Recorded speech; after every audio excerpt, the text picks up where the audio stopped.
दम शब्द का अर्थ जानते हैं। दम एक कहते हैं हम लोग ताकत से, दम लगा के यही साफ। लेकिन संत भाषा में दम का अर्थ होता है श्वास। आपने देहाती भाषा में सुनी है कि बाकी दम फूल रही है, दम न बैठ रही, श्वास। उसी श्वास के लिए सतगुरु ने कहा कि हर दम हर श्वास से हर दम सुमिरो राम के नाम, हर श्वास से राम नाम सुमिरन करो।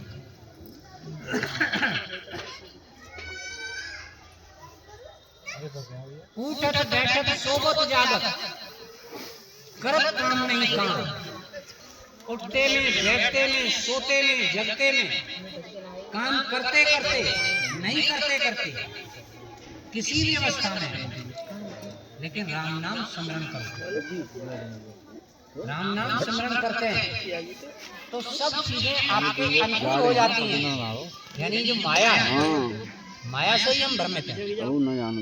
यानी जीव के अलावा जो भी है संसार में, गुरु ने भेद खोला है कि निर्गुण ब्रह्म और सगुण ब्रह्म। सगुण को माया कहते हैं और निर्गुण को ब्रह्म कहते हैं।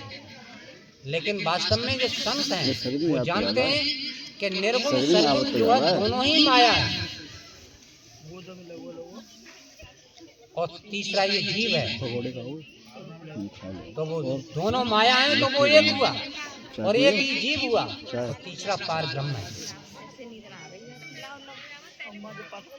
सतगुरु ने कहा निर्गुण सरगुण प्रभु की प्रभुता, जानत सो बड़ भागी।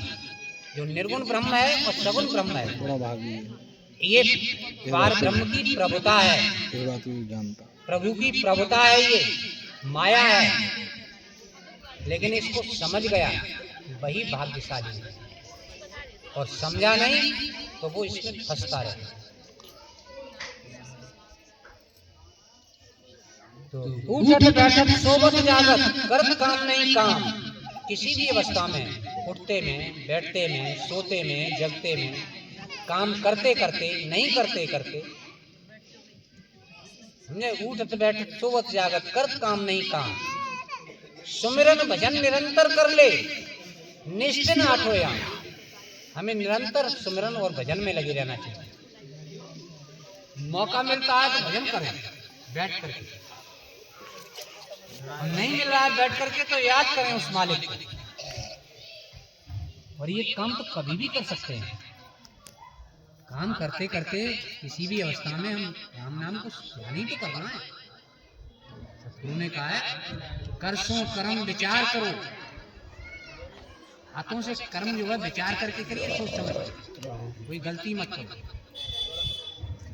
और मन राखो जहाँ कृपा निधाना, मन से राम नाम को सुमरन करते रहिए, याद करते रहिए।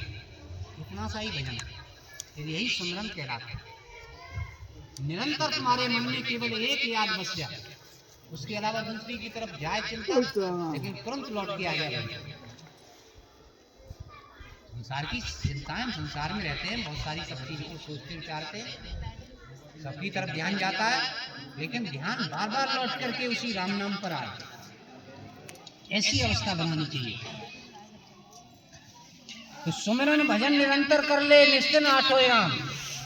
सुमिरन भजन जो है निरंतर करना चाहिए, आठों पैर। जब ऐसा करेंगे तो सुमिरन बन जाएगा, और सुमिरन बन जाएगा तो किसी चीज की आवश्यकता नहीं रहेगी, सब सुख आपके पास आएंगे। समझे? एक काम करेंगे आप अपना कि राम नाम सुमिरन करना है, और सब काम आपके अपने आप होंगे। रहो विरागी राग त्याग नहीं, तन धन सुख और बाण। राम बाबा कहते हैं एक होता है बैराग शब्द है, बैराग के बैरागी है गए साहब, सब घर द्वार छोड़ के त्यागी है गए, बैरागी है गए, उन्हें बैरागी कहते हैं, कपड़ा रंग के निकल गए।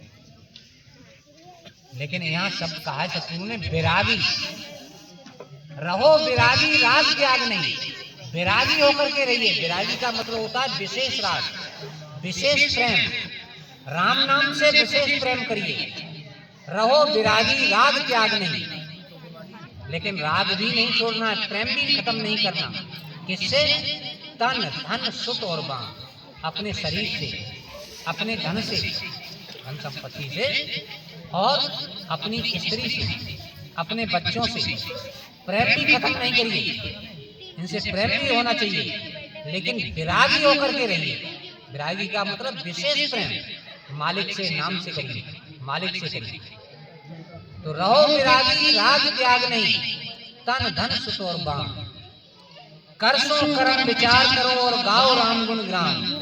हाथों से कर्म जो है सोच विचार के करिए, कोई गलती मत करिए। गाओ राम गुण ग्राम, और दिन रात राम के गुणगान गाते रहिए। इसमें क्या लगता है? रामे कहो सुनो निज काना, राम कहिए और निज कान, जीव के कान से सुनिए। जब राम कहेंगे तो आवाज तो निकलेगी, चाहे श्वास से कहें, चाहे मन से कहें, चाहे बाड़ी से कहें, किसी भी तरह से शब्द बोलेंगे आप राम, तो ये आवाज तो होगी, धीमी होगी, तो उसे आप तो सुन सकते हैं। तो रामे कहो सुनो निज काना, कहें कबीर ये मर्म बखाना। सतगुरु कबीर साहब ने कहा कि ये मर्म है, भेद है। दर्शन दो तरह से होता है, एक आंख के माध्यम से, दूसरा कान के माध्यम से। अगर पार ब्रह्म से मिलना है तो कान के माध्यम से मिलिए, आंख से नहीं मिलेंगे। कान में आपके में आवाज जाती है, नाद की आवाज होती है। और नाद किसका रूप है? पार ब्रह्म का रूप है। नाद राम, यानी ये शब्द बोला हमने राम, ये सबने सुना, सबके कान में गया। कान में जाते ही आपको इसके बारे में ध्यान गया, तुरंत लगी आपकी, विचार करने लगे आप, यानी चित्त बुद्धि मन अहंकार सब लग गए इस पर। तो ये बहुत सरल तरीका कहा सतगुरु ने, इसलिए कहा ये मर्म है, ये भेद है।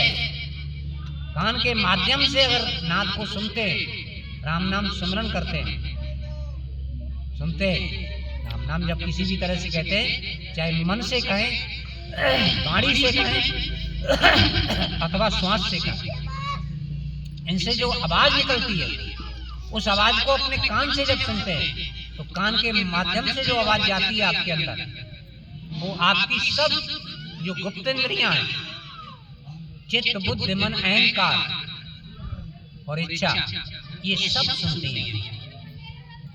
और जब ये सुनती हैं, इनके कान में आवाज आती है, समझ में आती है, तब ये सब एकदम शांत होती चली जाती है। राम नाम बहुत बड़ी पावरफुल चीज है।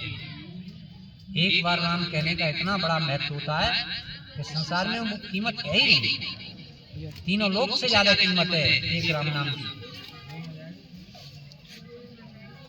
तो रामे कहो सुनो निज काना, साधन सुबह शाम, सुबह शाम साधन करिए, बैठ करके भजन करिए, घंटे 2 घंटे जितना भी क्षमता है, और उस राम नाम की आवाज